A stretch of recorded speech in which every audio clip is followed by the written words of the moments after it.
দেখুন কতটা ভয়ঙ্কর জায়গা। নিচে শুধু পানি আর পানি, আর ওপরে এত বড় একটা ব্রিজ, ব্রিজ দিয়ে ট্রেন চলছে, তার একটা ভয়ঙ্কর দৃশ্য।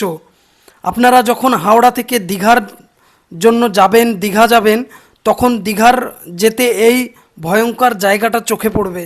মানে এত নিচে পানি আর পানি, শুধুই পানি, আর উপরে ট্রেন চলছে।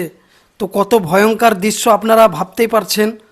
আর আমি ভিডিও করছি, এইভাবে ভিডিও কেউ করবেন না, তার কারণ এখানে খুব রিস্ক, একটা ভয়ঙ্কর দৃশ্য মতন লাগছে। তো কারা কারা দীঘা যাওয়ার সময় এই জায়গাটা আপনাদের চোখে পড়েছে বা আপনারা দেখেছেন, অবশ্যই কমেন্ট করে বলবেন। আর ভিডিওটি ভালো লাগলে শেয়ার করবেন। এরকম ভিডিও আমার এই চ্যানেলে আসে। যদি ভিডিওগুলো ভালো লেগে থাকে তাহলে অবশ্যই চ্যানেলটি সাবস্ক্রাইব করবেন। আর এত ভয়ঙ্কর যে আমার নিজেরই ভয় লাগছিল। তো আপনারা দেখতে পাচ্ছেন সেই দৃশ্য, অসাধারণ দৃশ্য, অসাধারণ হলেও একটা ভয়ঙ্কর দৃশ্য। তো ভালো থাক।